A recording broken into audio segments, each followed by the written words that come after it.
Olá, estamos de volta com Quero Mais Saúde. Eu estou aqui conversando com o Paulo de Tarso, que é do Amor Exigente, e a gente vai continuar explanando aqui sobre os 12 princípios do amor exigente.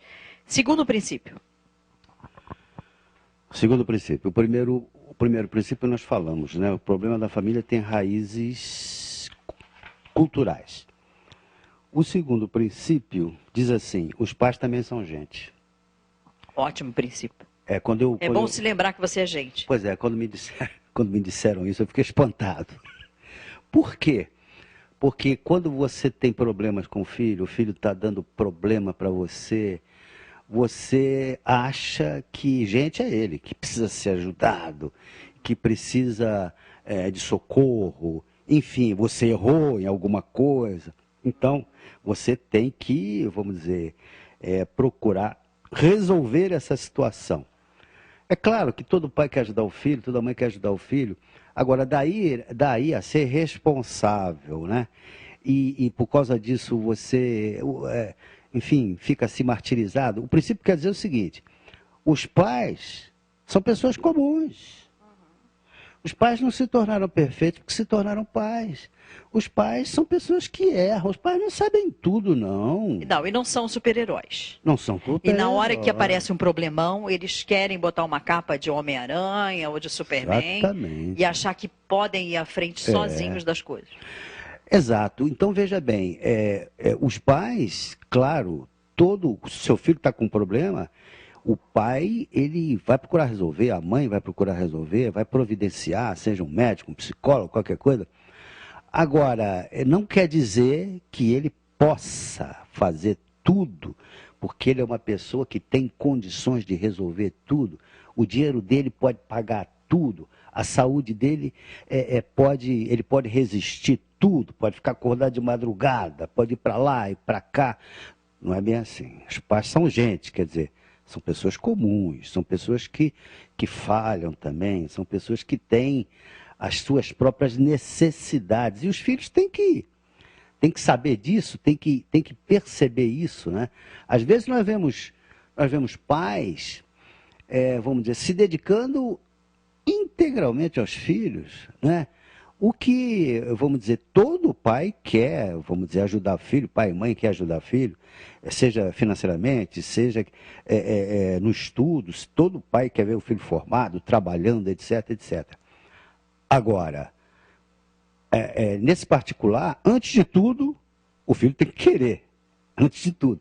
Porque o pai não pode, nem a mãe, ele não pode assim fazer aquilo que o filho não quer fazer. Aliás, quem decide a sua própria vida é a pessoa, não é o pai da pessoa, você nem a mãe. Você não pode assim fazer milagre se o seu filho se mostra, por exemplo, desinteressado ou qualquer coisa. Agora, enquanto ele vamos dizer, criança, adolescente, cabe aos pais educar, preparar, enfim, mas depois os pais podem fazer pouco, né? Os pais, é o que o princípio quer dizer, os pais não são pessoas, não são super-homens. As mães não são super-mulheres. E o próximo princípio? Têm os seus próprios problemas. O terceiro princípio diz assim: os recursos são limitados. Que recursos? Ótimo a gente saber disso. Que recursos? Todos. Financeiros,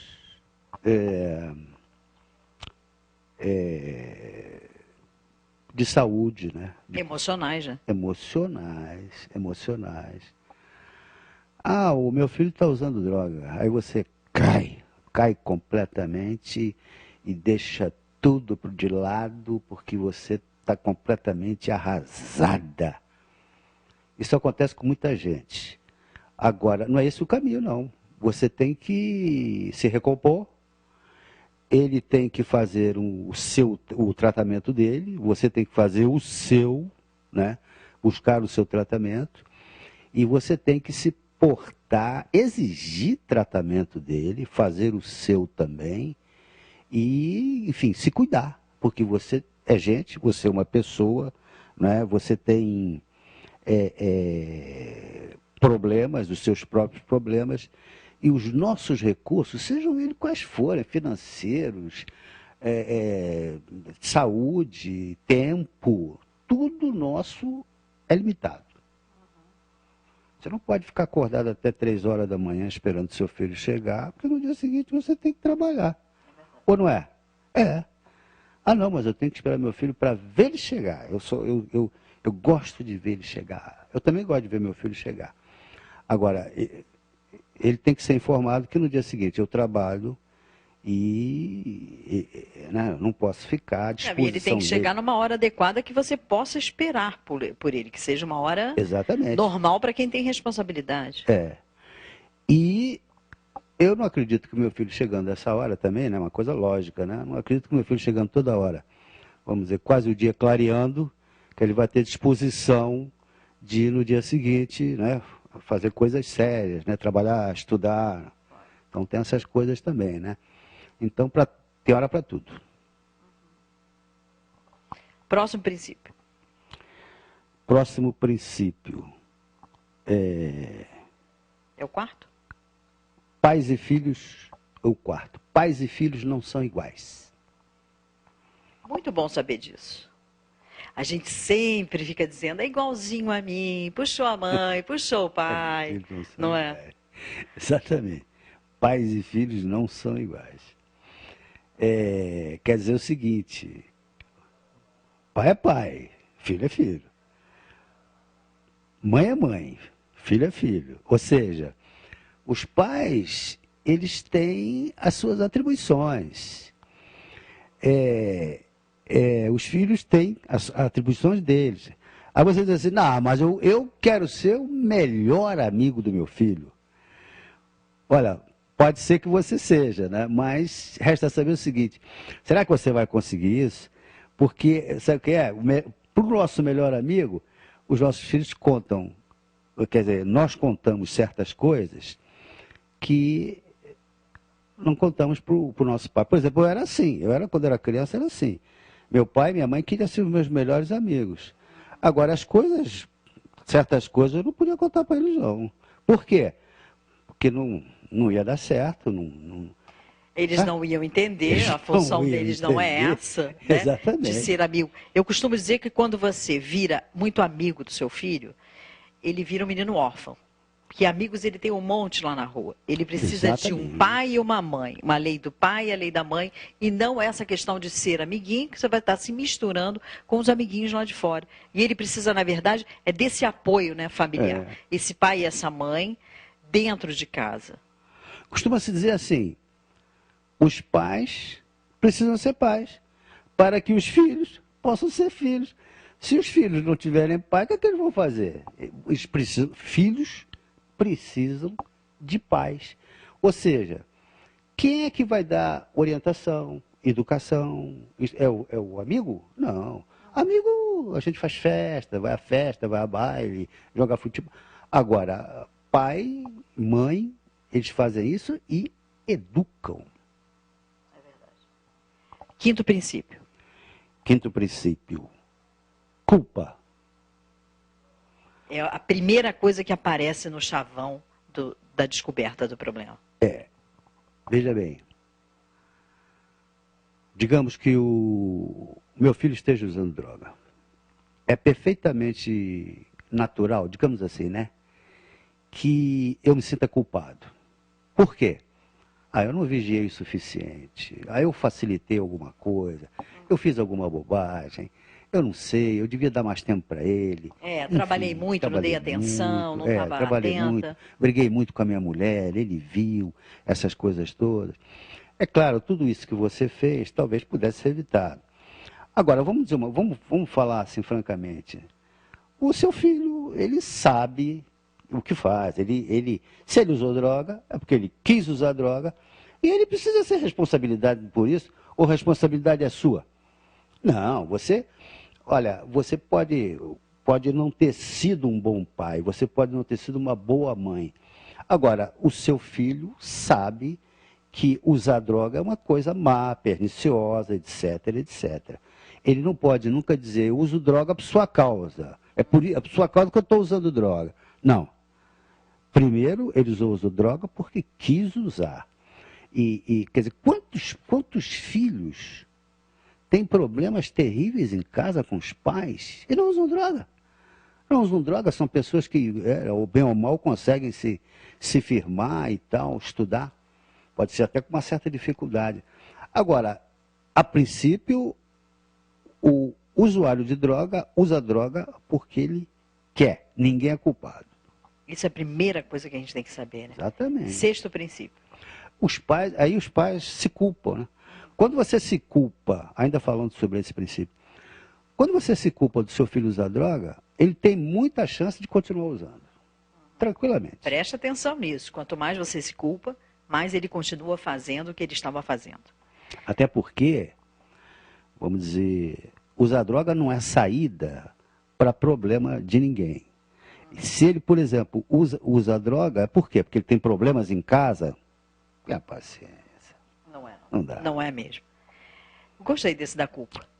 Sexto, comportamento. O princípio diz assim: o comportamento dos pais afeta os filhos. E o comportamento dos filhos afeta os pais. Significa o seguinte: seu filho está usando droga, aí você cai. Não adianta nada.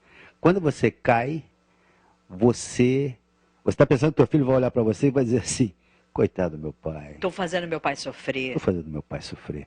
Eu não devo fazer isso com ele, eu vou deixar. Porque eu coitado da minha mãe, eu gosto tanto dela. Não, ele não vai fazer isso não.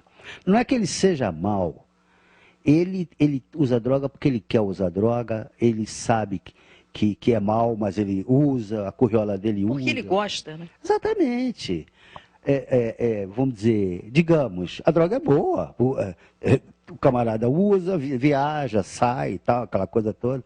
Então, a culpa não é dos pais, não é dos pais. Cada um tem que ser responsável por aquilo que faz, de bom ou de mal, para si mesmo, né? Então, esse sexto princípio diz exatamente isso. O comportamento dos pais afeta os filhos. E o comportamento dos filhos afeta os pais. Seu filho está usando droga, você vai cair? Pô, meu Deus. Não. Você, ao contrário, você precisa ter um comportamento mais altivo, exatamente, né? Seu filho está usando droga, não caia não fica derrotado não, porque só vai ajudar a ele continuar usando droga. Experimenta o seu filho usar droga e você, meu Deus, ai meu Deus, só piora o estado dele. Sétimo princípio. Tomada de atitude. Estou rindo porque eu gosto muito desse princípio. Também gosto. Tomada de atitude. O enunciado é o seguinte: a tomada de atitude precipita a crise. Quando seu filho está usando droga, ou qualquer outra coisa, vamos dizer, qualquer coisa errada, quando ele está fazendo isso, está bagunçando, está chegando em casa 3 horas da manhã, 4 horas da manhã, você não tem mais controle. Quem é que está em crise? Ele ou você? Você. Você. Ele está na boa. Ele está na boa, ele está fazendo o que ele quer fazer, seja droga, seja o que for. E você? Você está lá, o relógio, tudo lá, esperando, meu filho ainda não chegou, onde é que ele está? Aí teu marido diz, liga para ele, vê onde é que ele está. Então, você não está dormindo, você amanhã tem que trabalhar, então você está em crise, é o que o princípio diz, a crise. Ou seja, é a necessidade de você transferir essa crise para ele. Porque, veja bem, você não pode... Aí você tira ele de uma zona de conforto. Exatamente. Veja bem, ele chega a hora que quer, faz o que quer, e você só naquela preocupação, será que aconteceu alguma coisa? Eu não sei, eu vou telefonar para ele. Você tem que dormir na hora que você tem que dormir, porque você tem que trabalhar, você tem que cuidar da sua saúde, porque você tem que cuidar da sua saúde. E o seu filho tem que fazer o mesmo. Ele tem que trabalhar, tem que cuidar da saúde dele. E se ele fizer isso, ele não vai ter muito tempo para chegar em casa de madrugada todo dia, até porque, como é que a coisa vai girar? Você trabalhando, acordando cedo, e o seu filho acordando a hora que quer, chegando a hora que quer. Não pode. Ele precisa também estudar, precisa trabalhar, precisa ter a sua responsabilidade, não é? E namorar, tá certo, tudo bem. Agora, vamos dizer, viver uma vida completamente fora do padrão familiar, não pode. Não há condição. Quer dizer, tem hora para tudo, né? Tem hora para estudar, tem hora para trabalhar, tem hora para comer, tem hora para chegar, tem hora para sair.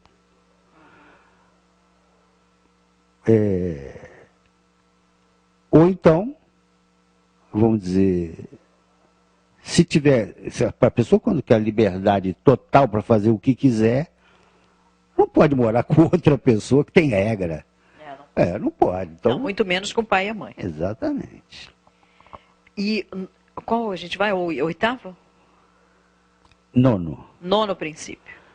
O nono princípio fala do grupo de apoio.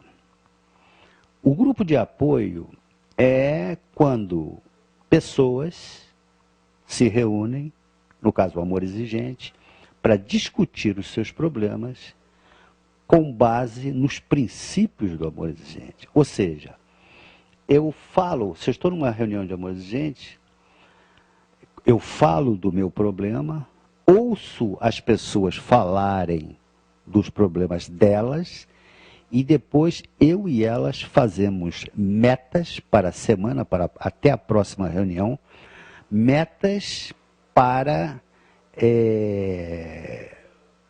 enfrentar o nosso problema, em geral com base no princípio que está sendo estudado. Então, as metas que devem ser alcançadas são as mudanças no comportamento daquela semana e o que essas mudanças vão, na verdade, se sobrepor. Que bolo vai ser formado naquela semana. Exatamente. Por exemplo, seu filho está com um comportamento inadequado, completamente inadequado. Você não está gostando do comportamento dele. O que você faz? Aí você diz assim, não sei o que eu vou fazer. Aí o amor diz para você, você precisa mudar o seu comportamento, porque é isso que diz o décimo, não, é isso que diz o princípio. Os comportamentos se comunicam. O sexto princípio, os comportamentos se comunicam. Seu filho está fazendo coisas horrorosas, você cai. Mas se você se levantar, vamos dizer, é possível que ele mude. Uma coisa é certa. Se o seu comportamento se pautar pelo comportamento dele, ele está bagunçando, você cai, muito difícil ele mudar. Muito difícil mesmo. Então, a mudança de comportamento seu vai favorecer a mudança de comportamento dele. Por quê? Porque os comportamentos pai e filho se comunicam. Né? É verdade. Próximo. Eu acho que é o 10º, né? Cooperação.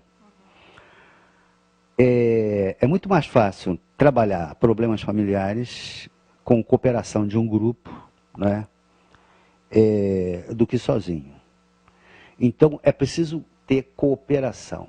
É muito difícil lidar com problema familiar sozinho. As pessoas dizem assim, não, mas eu não posso falar para fulano, para Beltrano, eu não vou ficar espalhando para todo mundo que meu filho usa droga, como é que eu vou fazer? Vou falar com o vizinho? Vou falar com parente? Então, o que acontece? A pessoa sofre e se isola, né? Não conta para ninguém porque está envergonhado, na verdade. Exatamente. E está com tudo isso que a gente falou até agora, né? Está com culpa. Exatamente. Né? Tá procurando onde é que eu fiz, onde é que eu errei, onde é que eu não participei, onde é que eu fiquei. Onde foi que eu errei? Onde foi que eu errei. Está lá se culpando, se martirizando e, na verdade, ela precisa compartilhar, né? Exatamente. A propósito, vamos dizer o seguinte. O seu filho está usando droga, vamos ver se for o caso, ele está usando droga porque ele quer usar droga. Se existe algum culpado, o culpado é ele. Ah, mas o pai dele fez isso, fez aquilo, e nós fizemos... Olha, tem muito pai e mãe que, né, já fizeram muita coisa errada, se separaram, e o filho não usou droga. Por quê? Porque a droga é uma iniciativa própria. Eu uso droga se eu quiser. Pode a casa cair, eu uso droga se eu quiser. Então, agora, nós precisamos, por exemplo, o nosso filho está com um problema, nós precisamos, vamos dizer, tirar de nós a culpa, nós precisamos começar a trabalhar no sentido de fazer com que ele, vamos dizer, reconsidere essa posição, sem culpar ninguém. Ninguém é culpado. A culpa, se houver culpa, a culpa é dele.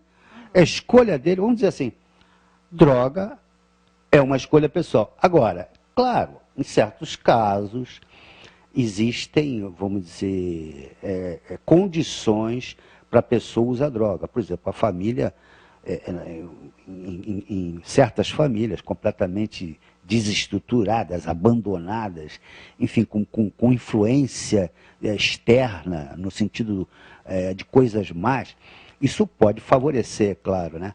Agora, a princípio, a pessoa que usa droga, ela usa porque quer. Ninguém é culpado, a culpa é dela mesma. Não foi, não é ninguém que está dizendo assim, não, fica nessa, permanece aí. É o sujeito que deseja permanecer, né? Exato, a droga é uma fuga, né? Não é verdade. Então a pessoa usando droga, ela viaja. Fica então, alienada. Então não tem compromisso com nada. É verdade. Eu tenho compromisso com o meu tempo. Eu volto daqui a pouco, a gente vai para um breve intervalo e volta daqui a pouquinho com o Paulo de Tarso.